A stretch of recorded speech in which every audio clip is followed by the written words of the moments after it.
What's up, designers? Welcome back to the studio. Let's actually get into some of our drawing exercises now. So open up to the next blank page in your sketchbook. And you'll also need a couple of drawing instruments. I recommend actually drawing with one of your softer pencils, your HB or your 4B pencil for this exercise. You've got a brick eraser in your kit. You may want to use it for some of these exercises, but I'm going to discourage you from getting too heavy on the eraser. I'm going to teach you a technique to just sort of work quickly and work in varying degrees of darkness with your pencil. Now, you'll see me actually working with the charcoal pencils or the charcoal sticks that I've given you in your kit. The reason I'm doing that is just so that it shows up in the video better, but if you would like to use your charcoal sticks or experiment with them, that's great. I've got a project that we'll use these for later, but if you use your stick up or you break it into too many small pieces, I'll just replace that for you. I'm going to use charcoal pencil, but it's basically the exact same stuff. So to get this kind of drawing unit started off, I'm going to introduce three basic sort of drawing exercises that we could work on. And these are drawing exercises that they're good to just learn outright, but they're exercises that you could come back to actually repeatedly, no matter how long you've been drawing or working with illustration, just to kind of like freshen up some of your perceptual skills and freshen up the sort of speed and quickness and accuracy of just quick hand rendering. One of the most basic drawing exercises that we'll start with will be simple 2D to 3D transformations. Something simple like a two-dimensional shape has no depth to it. How would I get that shape to translate into a three-dimensional form? Working with just line work, no shading or anything else, I've added basically a second side. I've created what you might call an extrusion. I've gone from a triangle to a triangular prism. I'll try that again. I'll make sort of an upside down V and then make sort of a squatty V that connects to either side here and then connect right down the middle. That'll be the edge of that triangular pyramid facing me. Now if I still start with that same triangular shape, but instead I give it sort of a smile at the bottom, and that smile is just the kind of bottom part of what would actually be an oval or a disc. This is a cone shape.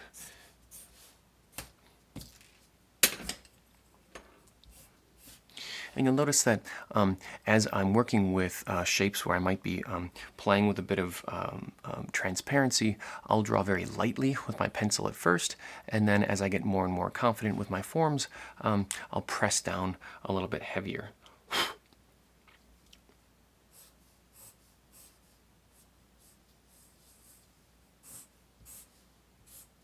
Another possible way to kind of start with a triangular shape would be to choose a point somewhere in the middle, and then from that point travel out to each side. This would be your rectangular or triangular prism, maybe looking down from the top. Think kind of an aerial view of a pyramid. If I move that spot down a little bit lower, it starts to kind of play a little bit more like a transparent pyramid, where this could be the inside of the base. So if I can do triangles, how about rectangles? Translating a rectangle over into a form or a solid. In this case, I could take that rectangle, keep its parallel sides, but give an oval on the top and the bottom. And once I'm sort of confident about which one of these sides I'm going to keep and which side of the oval I'm going to see, I'll make those a bit darker.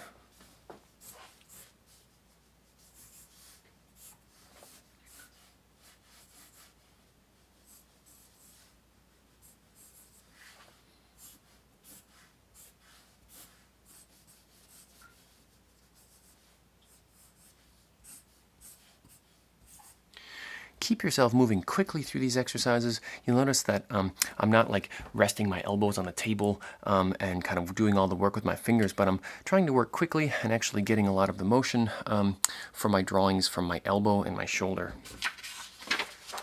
Let's experiment with translating the square. The square in this case, we'll pitch it as a plane instead of having a square, we'll pitch that into a parallelogram or a rhombus, right? Rhombuses have opposing parallel sides, but no more right angles. So the lines that I've laid out there, right, are the parallel lines. Experiment with laying a few of those parallelograms. Experiment with laying a few of those overlapping rhombuses down on the space, always with opposing sides being parallel.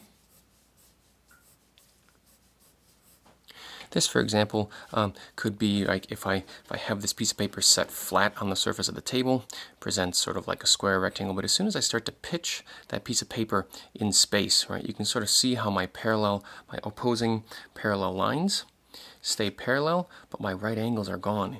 As this piece of paper tumbles through the air here, I want to sort of keep track of how I might represent those edges. Now, if I want to extrude this form, or sort of build some three-dimensional depth to this form, I'm going to come down from the edges of my rhombus with 3 more parallel lines. These will be sort of the extruded depth of my box. And then add a parallel line so that these 3 parallels all stay true to each other. That would be these 3 lines, and that these 3 parallels stay true to each other.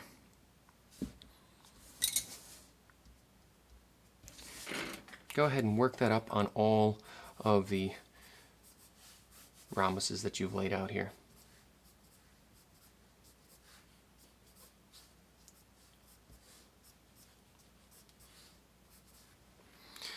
Okay, so this drawing exercise, where we've just basically made some basic 2D to 3D translations, is what we'll call our 2D to 3D translation page. You just need to fill 1 page in your sketchbook.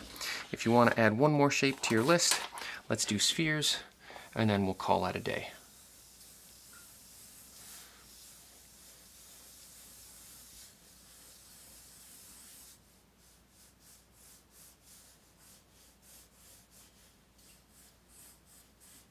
One line is really all you need to sort of describe that sphere, but what that 1 line represents would be this sort of sideways facing oval that would sort of fill that spherical space. And you could even add another oval that sort of designs or designates a hemisphere.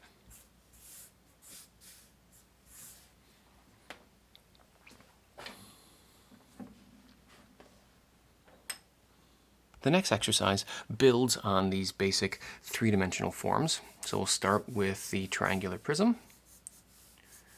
But instead of merely staying with one form in the space, we're going to start to fill that space with multiple shapes.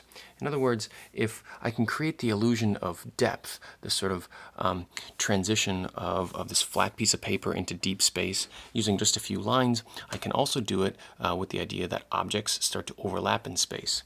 So go ahead and sort of fill in and let all of your drawings overlap each other at first. And you're drawing very, very lightly. Even though this charcoal pencil has the ability to get very, very dark very quickly, I'm just kind of using it to quickly render in some forms. And then I will later decide which ones are in the front or which ones in the back. And I'll designate that by darkening the lines with a little bit of extra pressure. If an object falls behind another one, I just don't complete that shape.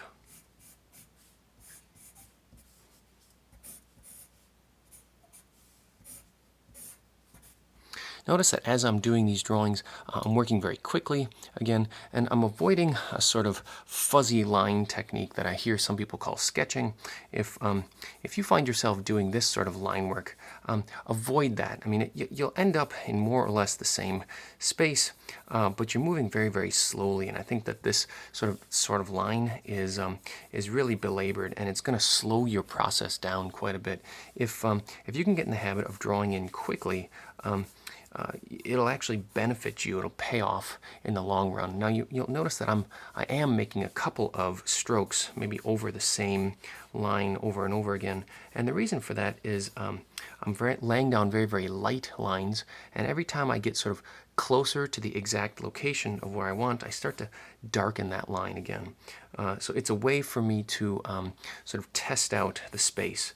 This frees me up from having to use my eraser very much, especially as I'm just laying down quick marks to try to build my drawing and perceptual skills.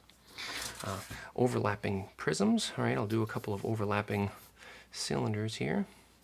And again, I'll just sort of draw them all out first.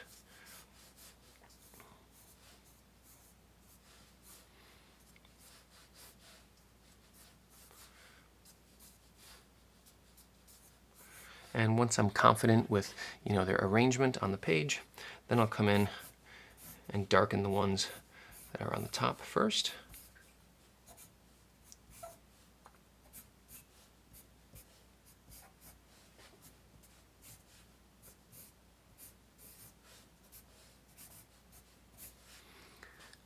Being able to kind of quickly differentiate shapes that live in a space and not over-render the lines will be helpful for you. We'll call this our overlapping compositions. And as you're overlapping these shapes, make sure that you're working with a minimum of 3 shapes and that you're overlapping them kind of all in the same cluster.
In the next exercise, we'll focus a lot more on the idea of translating the plane into 3-dimensional space. How do I get that flat piece of paper to sort of occupy space, as in take that flat piece of paper and lay it down in space?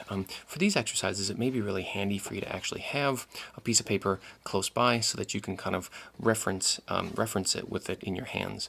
But let's take this flat piece of paper that we've got here and introduce some folds to it. I've got 2 pieces of paper sort of side by side here. I'll introduce one fold that cuts straight across the middle of the page and folds straight down.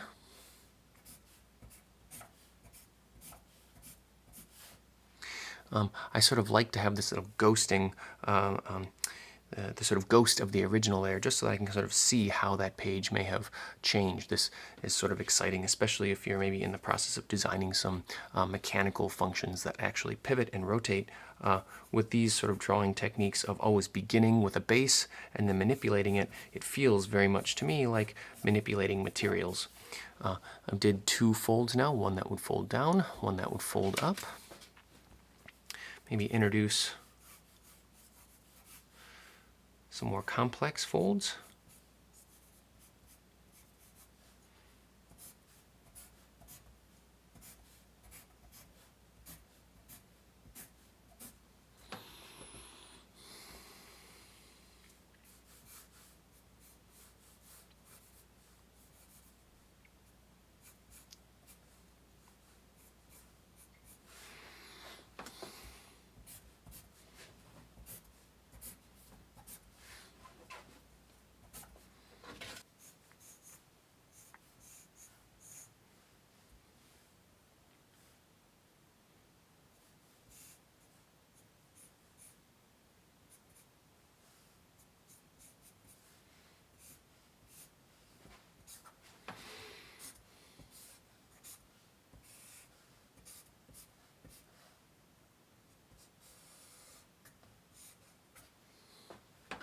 Now folds can be really exciting because it's a process that I think is very familiar and tactile. But if we can fold sheets of paper, we can also bend sheets of paper. So let's experiment with a couple of simple bends or kind of bows in the page.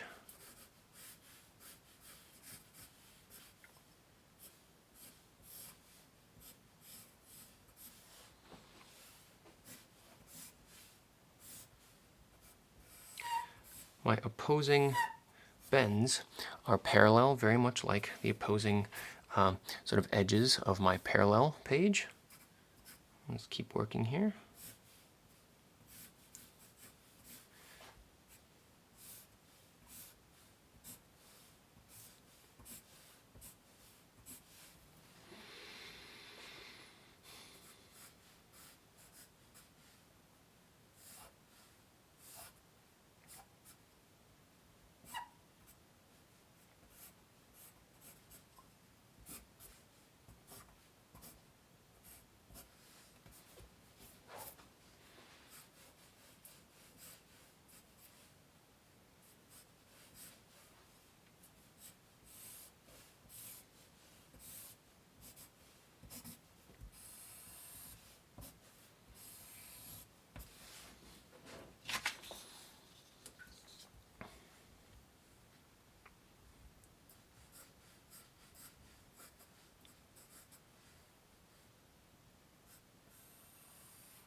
Now finally, we'll play with kind of a fun one, the tear.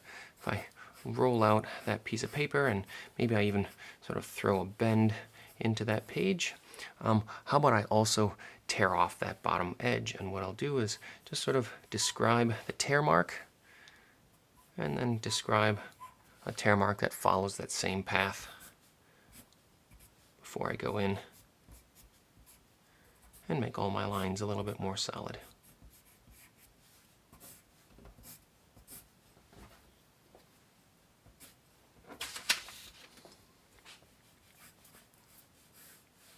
Tears can just sort of happen in the flat planes as well.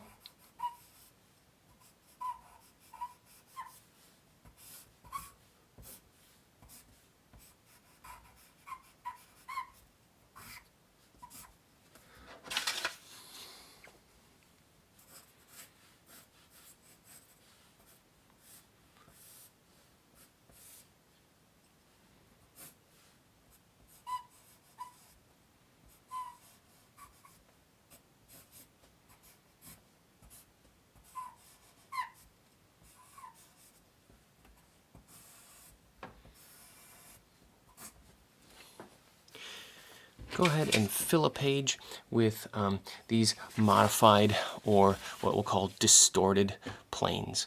That's page number 3. Now finally, let's actually do sort of an interesting exercise in sort of thought, right? Like if I can draw a single piece of paper that's distorted, could I draw a stack of those papers? Okay, so over here on the left-hand side of the page, I'll lay a piece of paper down flat, and to give it a stack, maybe the illusion that there's a lot more of those pieces of paper, I'll kind of sort of extrude that piece of paper and give it a couple of paper lines here. And now I want to kind of blow some of these stacks of paper or sheets of paper up into the wind, right? And so maybe the first piece of paper here is sort of peeling back up off the edge. And then maybe another one here is sort of spilling off the surface. But as the wind really starts to blow, these sheets start to travel in the wind.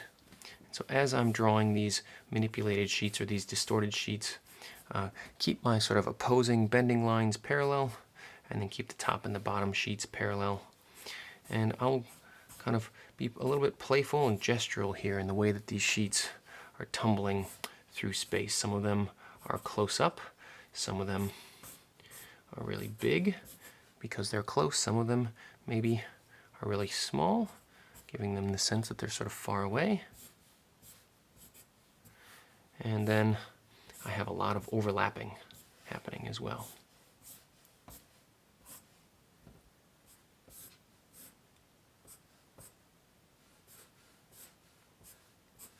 And once I sort of start to get a feel for the way that these sheets are all going to be overlapping themselves in space, I can determine which ones are in front and which ones are behind by committing to some darker line work.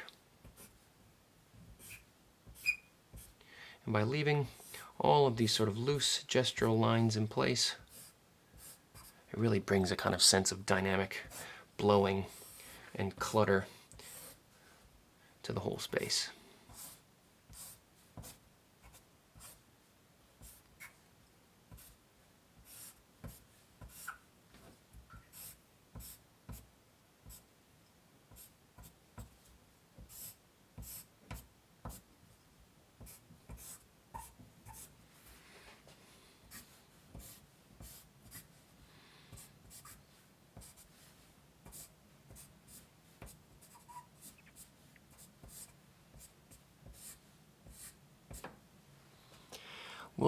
We'll wrap up this drawing session with these 4 pages in your sketchbook. We'll call this one Sheets Blowing in the Breeze.